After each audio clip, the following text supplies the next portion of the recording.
Good morning students. आपका कल summer camp completely finish हो चुका है और जो भी आपका काम पिछला रह रहा था उसी से आगे मैं आज कंटिन्यू कराने वाला हूँ।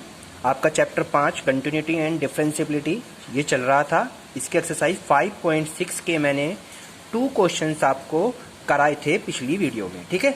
इसी से जस्ट मैं अब आगे क्वेश्चन कराने जा रहा हूँ। एक्सरसाइज है आपकी 5.6, इसमें आपके 11 क्वेश्चन हैं। देखते हैं कितने क्वेश्चन इसमें से हो जाते हैं, ठीक है। तो शो स्टार्ट करते हैं।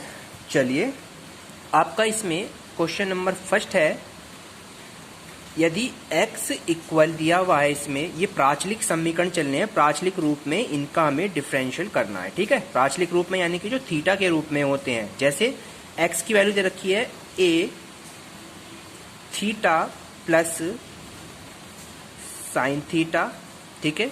एंड y की वैल्यू फाइंड आउट है, हमारे गिवन है a y one minus cos theta. ये x की वैल्यू गिवन है और ये y की वैल्यू गिवन है। And find out the value of dy upon dx। ये हमें क्या करना है बच्चों, फाइंड करना है, ठीक है। तो मैंने आपको बताया था कि पहले फर्स्ट वाली समीकरण का थीटा के रेस्पेक्ट में करेंगे, फिर सेकंड वाली का थीटा के रेस्पेक्ट में करेंगे, और dy अपॉन dx किस प्रकार से निकलेगा वो मैं आपको अब स्टार्ट करता हूं। चलिए लिखिए, x बराबर a theta plus sine theta, ये आपका क्वेश्चन है। और हम थीटा के रेस्पेक्ट में इसका डिफरेंशियल कर रहे हैं, तो क्या लिखेंगे यहाँ पे बच्चों, dx अपॉन में d थीटा। a तो कांस्टेंट टर्म होती है मल्टीप्लाई में, तो एज इट इज लिख लेते हैं। थीटा का डिफरेंशियल 1 हो गया और साइन थीटा का डिफरेंशियल क्या हो गया बच्चों, यहाँ पे cos theta. Sine theta differential क्या होता है, कोस थीटा। ये फर्स्ट वाला आपका इक्वेशन का डिफरेंशियल हो गया। अब सेकंड लिख लीजिए, y बराबर a 1 minus cos theta, 1 minus cos theta. अब इसका डिफरेंशियल करते हैं थीटा के रेस्पेक्ट में। कैसे करेंगे, dy upon D theta. a फिर से कांस्टेंट है, एज इट इज रहेगी।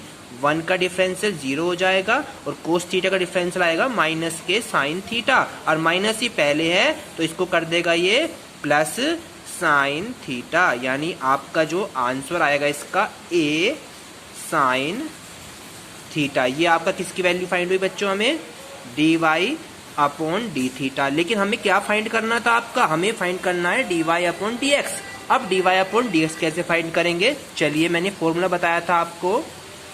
dy अपॉन dx बराबर होता है, क्या बताया था मैंने आपको, dy upon D theta upon में dx अपॉन डी थीटा। ये आपका रूल है, यानी dy वाला ऊपर फंक्शन, dx वाला नीचे function.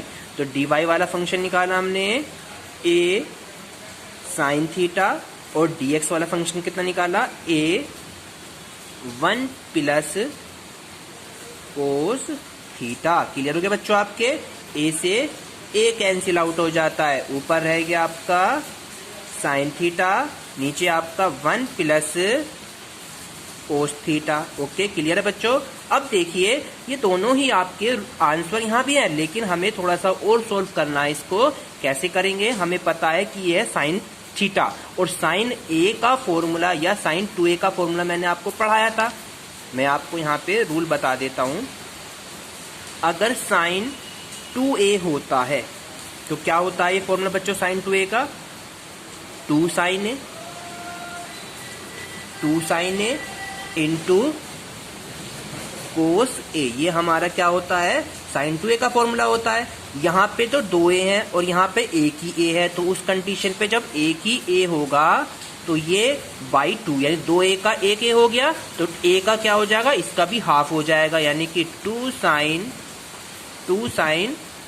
a by 2 into cos a by 2। ये आपके रूल बन जाएगा ऊपर वाले का। अब बिल्कुल सेम यहाँ जाइए, अगर ये 1 प्लस कोस थीटा कहीं पे लिखा हो, यानी कि 1 प्लस कोस a, तो इसका प्लस में तो बन जाता है 2 कोस स्क्वायर थीटा बाई 2, इस तरीके से। और अगर ये माइनस में होता है यहाँ पे बच्चों, तो ये बन जाता है यहाँ पे 2 साइन स्क्वायर थीटा बाई 2। क्या बन जाता, 2 साइन स्क्वायर। ओके, क्या लिख देते हैं इसको यहाँ पे हम 2 sine square A by 2, minus में साइन होता है प्लस में कोस। अब यहाँ पे फॉर्मूले के अकॉर्डिंग पुट कर दीजिए, तो यहाँ लिख देंगे 2 sine theta by 2 into cos theta by 2, और नीचे वाले में क्या आ जाएगा यहाँ पे 2 कोस स्क्वायर थीटा बाई 2, 2 से 2 cancel out,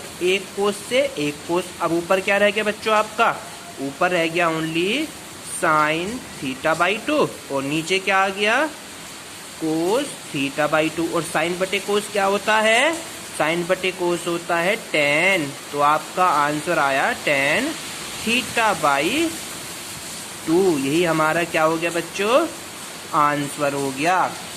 is that clear बच्चों? ठीक है, बड़े ध्यान से करेंगे, बहुत ही इजी क्वेश्चन है, और इस एक्सरसाइज में से आपका 1 क्वेश्चन बोर्ड में जरूर पूछा जाता है। ठीक है, चलिए नेक्स्ट क्वेश्चन देखते हैं इसका, एक्सरसाइज का क्वेश्चन है नेक्स्ट इसका। x इज इक्वल टू दिया हुआ है 2at का स्क्वायर, ठीक है, and y is equal to दिया हुआ है बच्चों at की पावर 4। x की वैल्यू है 2at स्क्वायर एंड y की वैल्यू है at की 4। बुक्स में आपके क्वेश्चन दिया हुआ है। ठीक है, चलिए अब इसका भी dy अपॉन dx फाइंड करना है। क्या फाइंड करना है इसका भी, हमें dy अपॉन dx ही फाइंड करना है, लेकिन ये है t के रेस्पेक्ट में। तो पहले फर्स्ट वाले का t के रेस्पेक्ट में डिफरेंशियल करेंगे तो क्या आएगा dx अपॉन dt। ठीक है,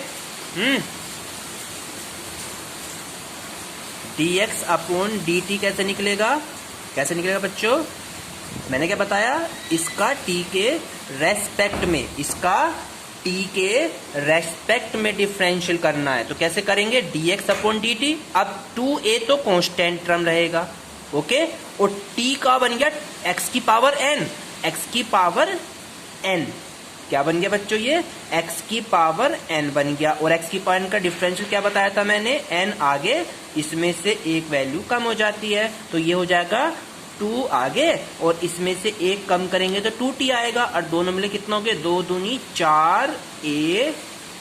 ओके, ये हो गया आपका dx अपॉन dt की वैल्यू। बिल्कुल सेम एज इट इज हम y में करेंगे एज इट इज। ठीक है, तो यहाँ पे करेंगे dy अपॉन dt।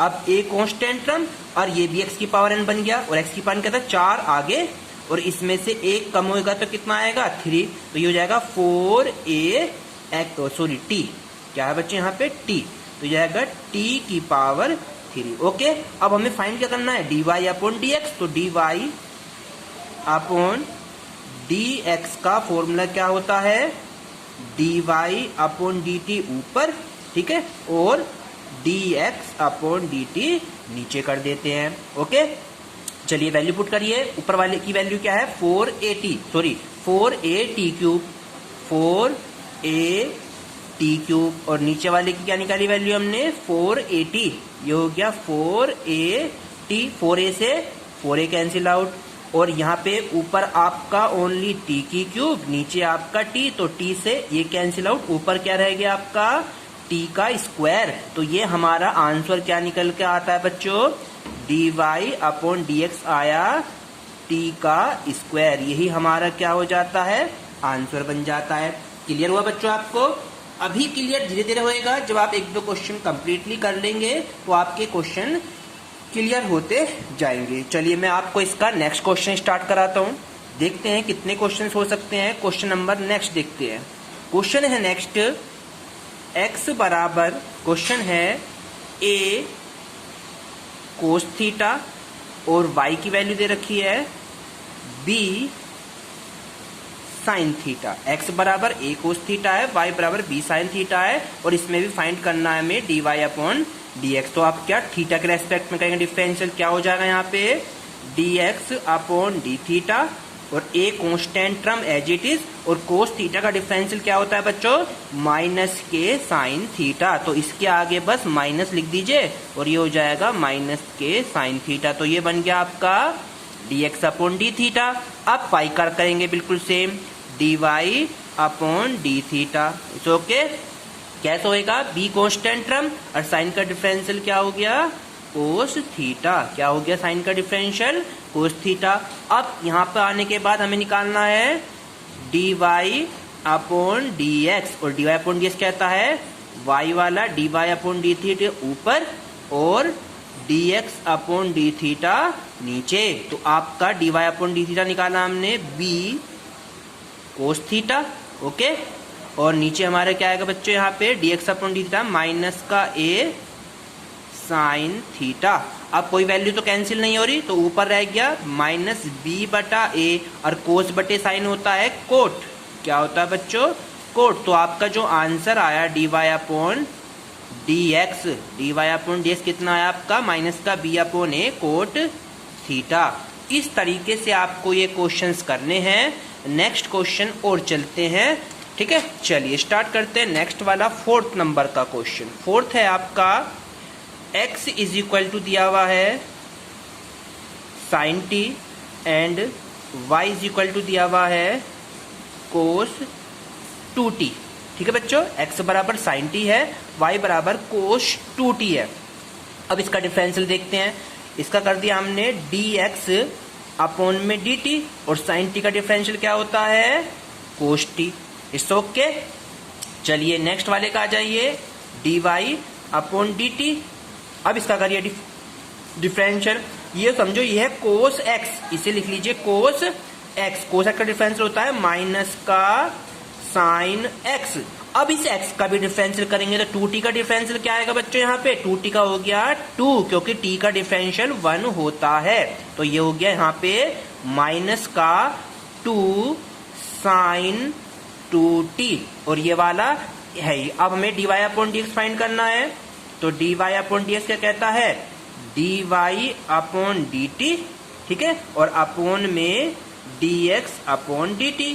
और dy अपॉन dt की वैल्यू कितनी फाइंड करी हमने, माइनस का 2 साइन 2t, और नीचे इसका मान है हमारा कोस t। ओके स्टूडेंट्स, अब देखिए -2 तो ऐसी रखिए, और ये बन गया साइन 2a, और साइन 2a का फॉर्मूला मैंने अभी पढ़ाया था, क्या होता है, साइन 2a का फॉर्मूला मैंने अभी लिखवाया था ना, क्या लिखवाया था साइन 2a का, 2 साइन ए इंटू कोस ए। तो इसे हम क्या लिख देंगे यहाँ पे, 2 तो पहली था, एक 2 हो जाएगा 2 साइन ए, ए मतलब t, 2 sine A into cos A, और अपोन में cos T H it is. Cos T से कोस टी कैंसिल हो जाएगा, और 2 दूनी हो गए 4, और sine T H it is. तो आपका जो dy अपॉन dx फाइंड हुआ बच्चों, कितना आंसर आया, माइनस का 4 साइन टी।